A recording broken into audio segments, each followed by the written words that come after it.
think the first and most critical thing is an internship, I think, is opening doors that weren't there before, and opportunities for boys who either can't, through financial or maybe potentially through academic reasons, go to a university or to further studies. And I think the fact that internships are here and create that opportunity, I think opens up wonderful opportunity for many of our boys who can't go to university.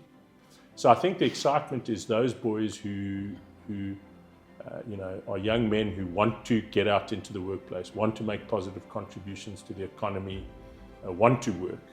I think an internship is just opens up that opportunity, and I think it's wonderfully exciting. And I think it would be right to say, Dave, the fact that they're going to an organisation where someone from their alma mater who understands and appreciates the wonderful opportunity they've had at your school just makes it all the more interesting for them.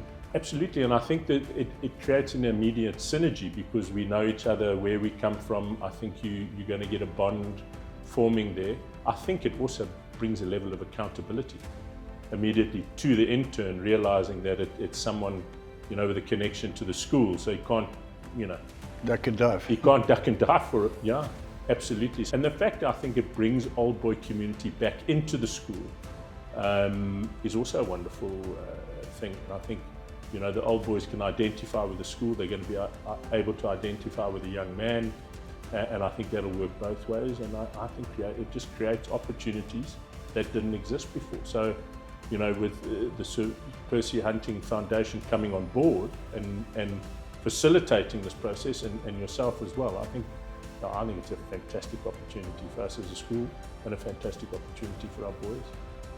And Dave, if you look at these kids matriculating today, for those of us who were in the system so many years ago, things have changed dramatically.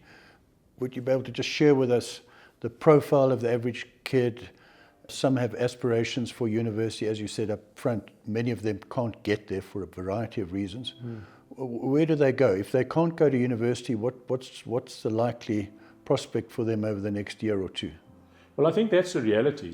Take the scenario where there's a boy who's academically qualified for university, but potentially doesn't have the financial means.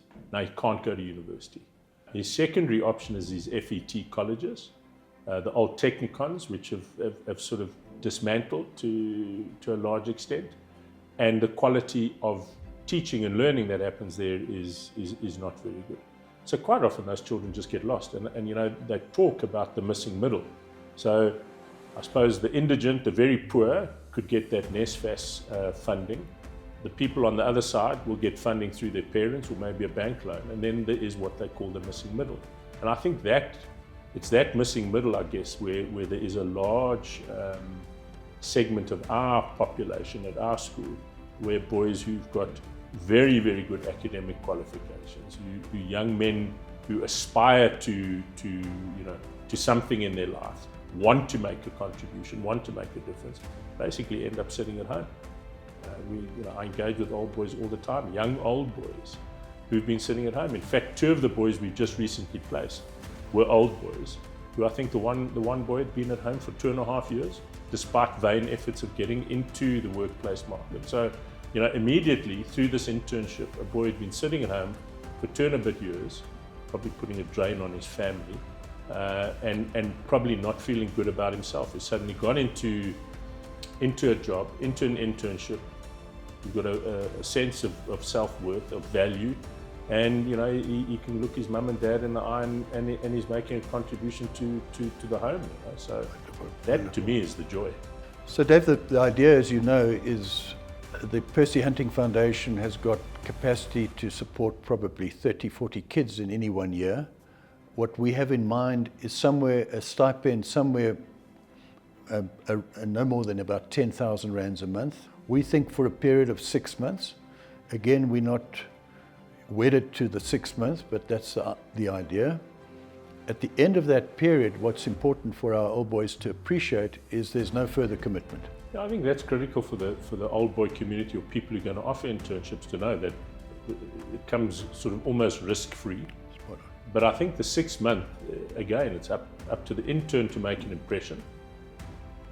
But if the opportunity isn't there for further employment, at least he's got 6 months of experience that now builds his CV, which then makes him more employable in somewhere else, you know. So I think it's a fantastic opportunity for the company and for the intern. It's sort of a risk-free investment both ways.